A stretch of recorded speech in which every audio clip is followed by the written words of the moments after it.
नमस्कार मंडळी, श्री स्वामी समर्थ. तर आता महाशिवरात्र जवळ येत आहे, त्यामुळे या दिवशी आपण भगवान शंकरांची सर्वात आवडती सेवा म्हणजेच रुद्र अभिषेक कसा करायचा ते बघणार आहोत. ही सर्वात उच्च कोटीची सेवा आहे.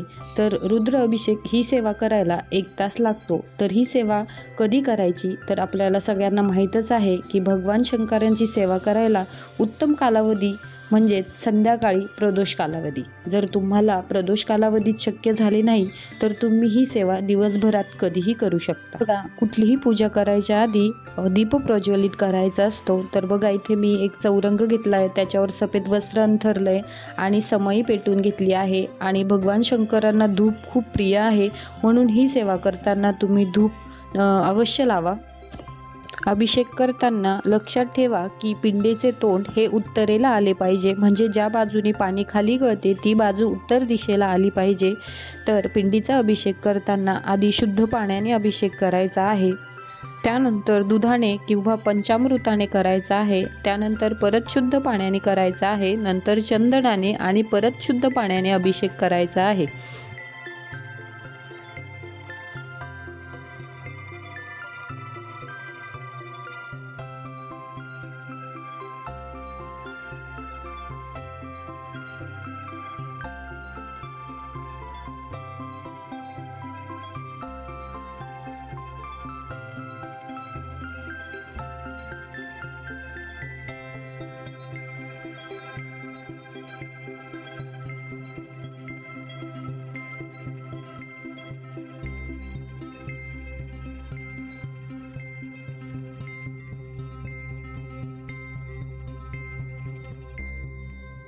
अभिषेक झाल्याच्या नंतर आपल्याला पिंड स्वच्छ पुसून घ्यायची आहे आणि एका ताम्हणात ठेवून घ्यायचे आहे आणि त्याच्यावर अशा प्रकारे एक गळती ठेवायची आहे, कारण रुद्र अभिषेक करताना पिंडीवर हे पाणी सतत पडायला हवे. त्याच्यासाठी तुम्ही अशी गळती घ्या. जर तुमच्याकडे गळती नसेल तर तुम्ही चमच्याच्या साहाय्याने पिंडीवर पाणी टाकू शकता. तर रुद्र अभिषेक करताना आपल्याला कुठली सेवा करायची आहे, तर रुद्र अभिषेक करताना सर्वात प्रथम आपल्याला स्वामी स्तवन म्हणायचे आहे. त्यानंतर 1 माळ श्री स्वामी समर्थ मंत्राची करायची आहे आणि त्याच्यानंतर रुद्र अभिषेकाला सुरुवात करायची आहे. रुद्र अभिषेक करताना सर्वात आधी शिवमहिम स्तोत्र 1 वेळा वाचायचं आहे, गणपती अथर्व शीर्षम 1 वेळा, श्री रामरक्षा स्तोत्र 1 ते 9 श्लोक 1 वेळा, श्री रुद्र अध्याय चमक नमक सहित पूर्ण वाचन 1 वेळा, शिवकवच 1 वेळा, शिवगायत्री मंत्र 11 वेळा, महामृत्युंजय मंत्र पंचप्रणवयुक्त 11 वेळा, अमृत संजीवनी मंत्र 11 वेळा, कालभैरव स्तोत्र 1 वेळा आणि शिवअष्टोत्तर नामावली 1 वेळा. तर शिवअष्टोत्तर नामावली ही आपल्याला पिंडीवर बेलपान वाहताना म्हणायची आहे.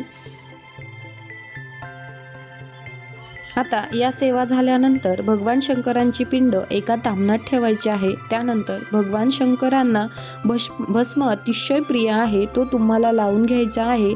आणि इथे बघा, माझ्याकडे एक रुद्राक्षाची माळ आहे. रुद्राक्षसुद्धा भगवान शंकरांना खूप प्रिय आहे, तोही मी त्यांच्या भोवती ठेवून घेते.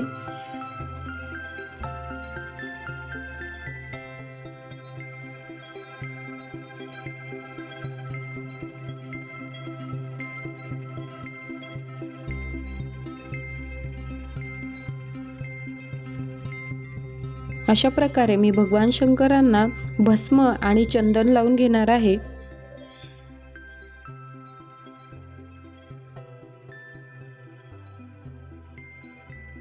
तर हे बेलपत्र वाहताना आपल्याला शिव अष्टोत्तर नामावली म्हणत बेलपत्र व्हायचे आहे. तर तुमच्याकडे 108 बेलपत्र नसतील तर तुम्ही परत तेच बेलपत्र पिंडीवर वाहू शकता. बेलपत्र वाहताना ते पिंडीवर पालथे व्हावे. आता महत्त्वाचे म्हणजेच अभिषेकाच्या पाण्याचे काय करावे, तर जे पाणी आहे ते तुमच्या सगळ्या दुःखांवर संकटांवर रामबाण उपाय आहे. तर हे पाणी घरातील सर्वांनी तीर्थ म्हणून प्यायचे आहे. रुद्र अभिषेक झाल्यानंतर आपल्याला आरती करून घ्यायची आहे. फळे किंवा खडीसाखरेचा नैवेद्य दाखवायचा आहे.